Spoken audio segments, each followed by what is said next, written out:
Hello दोस्तों, आप अपने YouTube चैनल संघर्ष मैथमेटिक्स सेंटर में आपका स्वागत है। मैं पवन सर आज आप लोगों के लिए ग्रामर लेकर के आए हैं। हिंदी ग्रामर आपका मैट्रिक एग्जाम के लिए बहुत ही महत्वपूर्ण है। तो आइए जरा सा हम लोग पढ़ लेते हैं ग्रामर। ठीक है, ग्रामर में क्या पढ़ेंगे? समास पढ़ेंगे। हिंदी ग्रामर है, इसमें हम लोग समास पढ़ेंगे। ठीक है, देखिए समास समझिएगा बेहतरीन ढंग से, बिना बकवास किए हुए हम लोग मुद्दा की बात करेंगे। ठीक है, जैसे समास, समास का परिभाषा देना है तो समास किसे कहते हैं? तो आइए देखिए, दो या दो से अधिक पदों के मेल से, दो या दो से अधिक पदों के मेल से बने पद को क्या कहते हैं? समास कहते हैं। दो या दो से अधिक पदों के मेल से बने पद को क्या कहते हैं? समास कहते हैं। उम्मीद करते हैं समास समझ में आएगा। दो या दो से अधिक पद, दो या दो से अधिक पद जब आपस में मिलता है, जब आपस में क्या करता है? मिलता है, तो वो क्या बनाता है? समास बनाता है। समास का परिभाषा, दो या दो से अधिक पदों के मेल से बने पद को हम लोग क्या कहते हैं? समास। समास का अर्थ होता है संक्षिप्तीकरण कहते हैं। बोलो, समास का अर्थ क्या होता है? संक्षिप्तीकरण होता है। अब हम लोग को कुछ इसमें प्रमुख बातें देख लेना है। जैसे प्रमुख बातें याद रखना है आप लोगों को। ठीक है, जैसे क्या याद रखना है, यहाँ पे जरा ध्यान दीजिए। हाँ, प्रमुख बात याद रखना है। तो मेरे भाई यहाँ से देखिए, ये आपका जो प्रमुख बात है लिखा हुआ, समास में कई पदों का मेल होता है। पूछा जाएगा समास में कितने पदों का मेल होता है? हम बोल सकते हैं समास में कई पदों का मेल होता है। समास जो होती है, समास के पहले पद को पूर्व पद कहा जाता है एवं दूसरे पद को उत्तर पद कहा जाता है। चलिए, यदि आपसे कोई पूछ दे समास के पहले पद को क्या कहते हैं? पूर्व पद। समास के पहले पद को कहते हैं पूर्व पद, दूसरे पद को कहते हैं उत्तर पद कहते हैं, है ना। अगला चीज हम लोग देखते हैं, समास के दोनों पदों को एक साथ लिखना समस्त पद या समासिक पद कहलाता है। बात समझ में आई? समास के दोनों पद को एक साथ लिखना समस्त पद या समासिक पद होगा। समझा मित्र? फिर से, समास के दोनों पद को एक साथ लिखना ही समस्त पद या समासिक पद कहलाता है।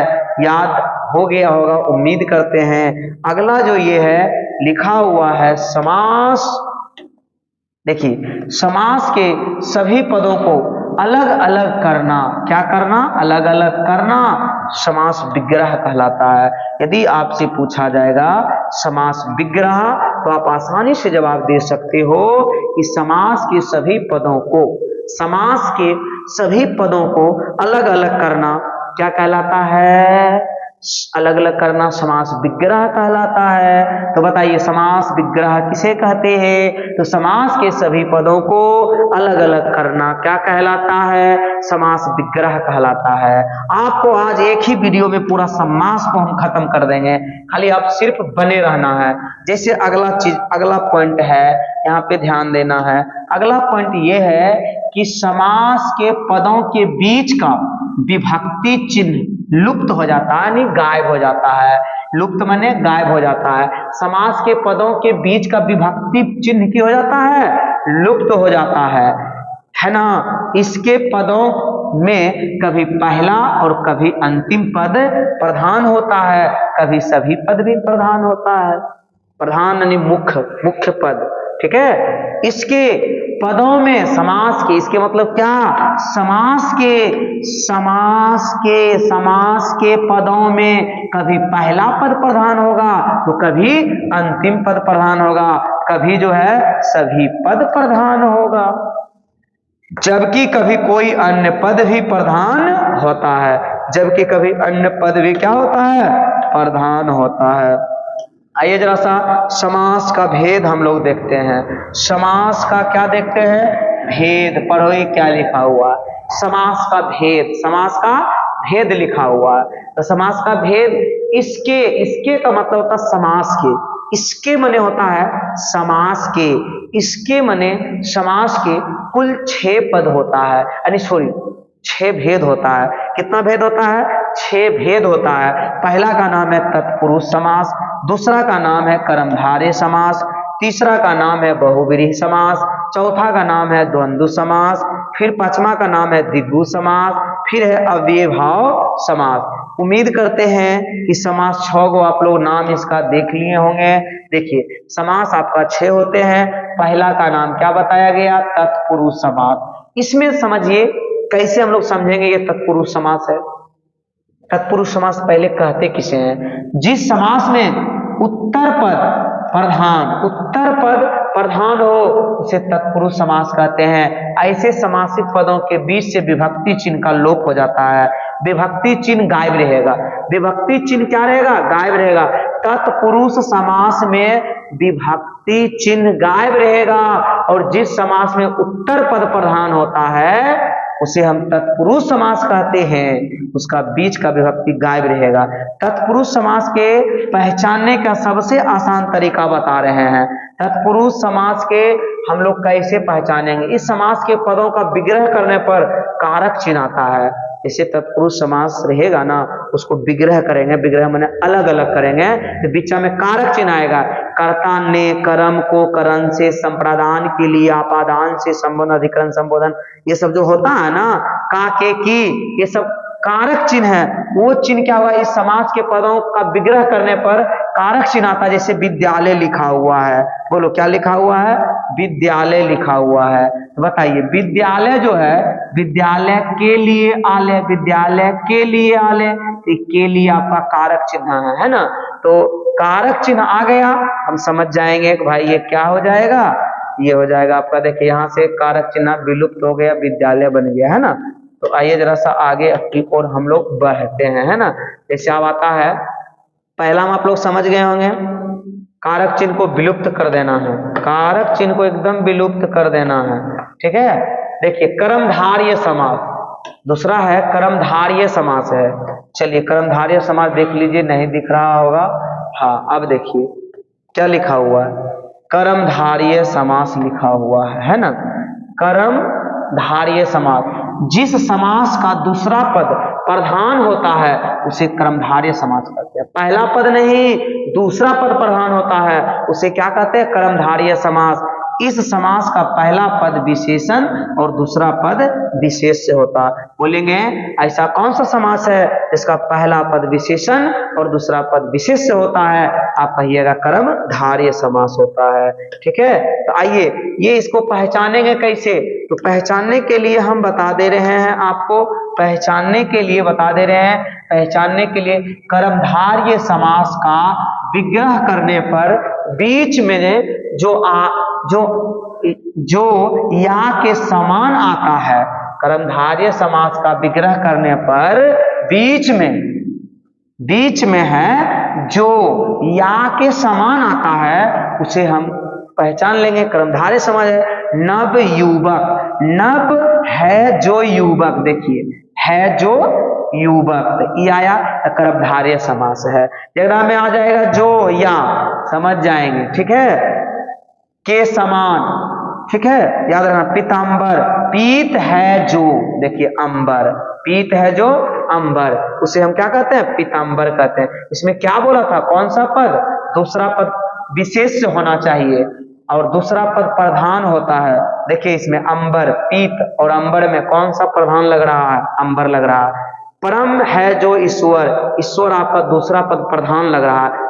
लगेगा कि दूसरा पद प्रधान है तो हम समझ जाएंगे कर्मधारय समास है। देखो परमेश्वर है, परम है जो से हम क्या समझेंगे? कर्मधारय समास। नील कमल, नील है जो कमल, तो पूछेंगे नील कमल कौन सा समास है? कर्मधारय समास है। महात्मा, महान है जो आत्मा, है जो आया ये आपका कर्मधारय समास है ना। उसके बाद देखिए का पुरुष, कुतिसत है जो पुरुष, है जो आया क्या हो गया?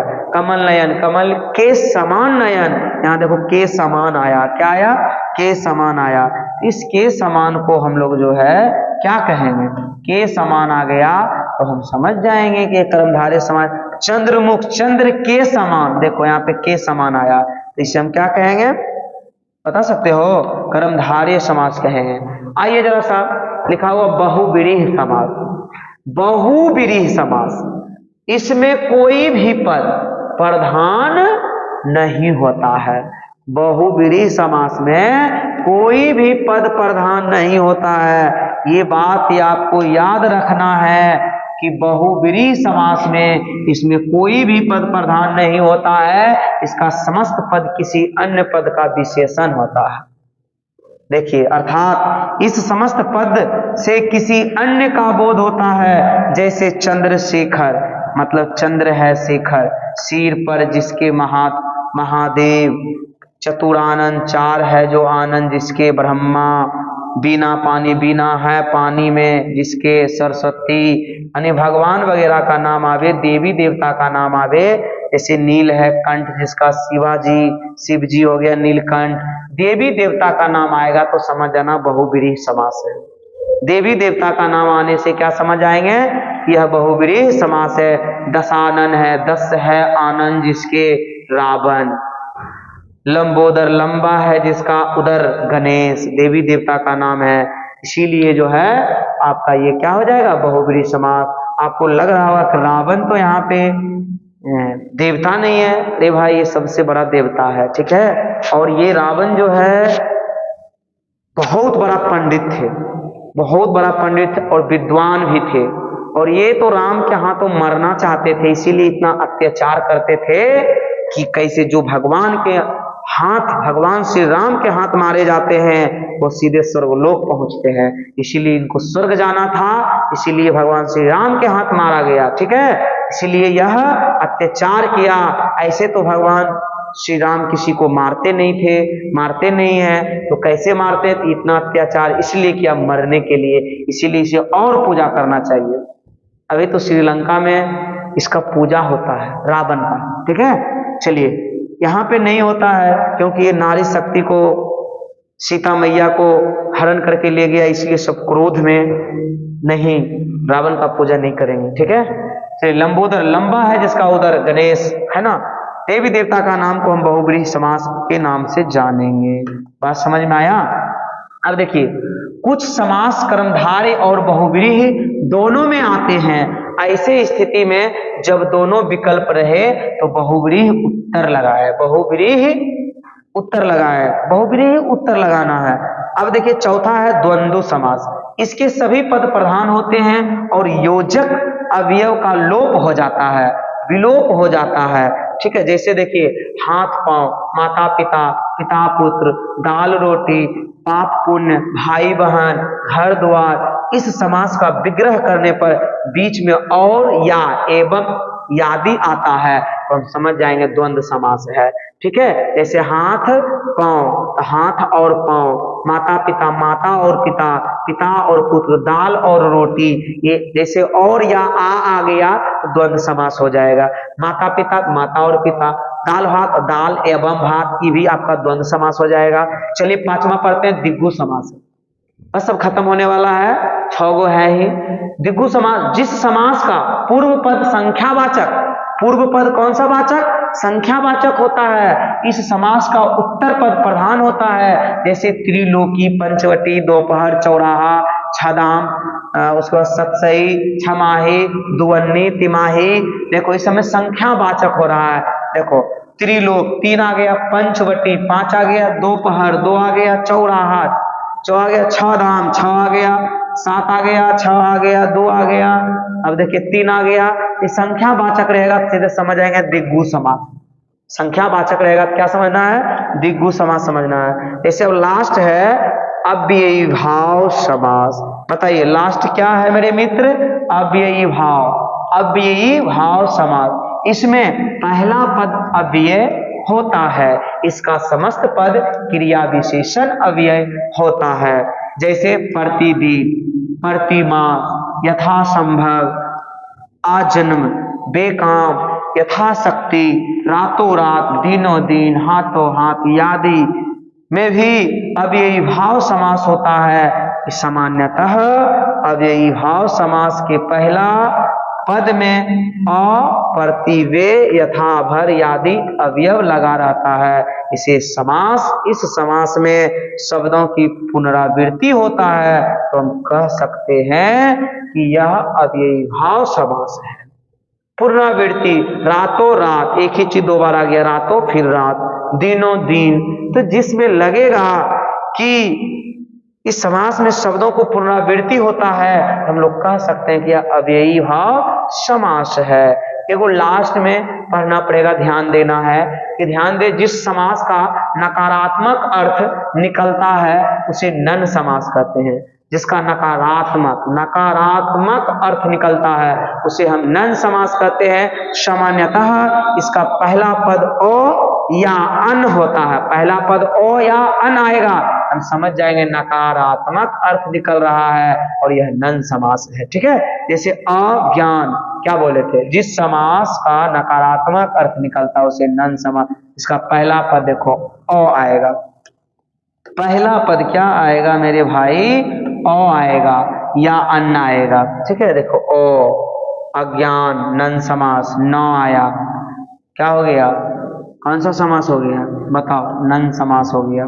अधर्म, न धर्म, ठीक है, अमंगल, न मंगल, अनदेखा, न देखा हुआ, अनजान, न जानने वाला, ये सब क्या है, ये सब हो गया आपका नकारात्मक अर्थ निकल रहा था, नन समास होगा। कौन सा समास होगा, नन समास होगा। उम्मीद करते हैं आप यहाँ तक समझ में आपको आया होगा।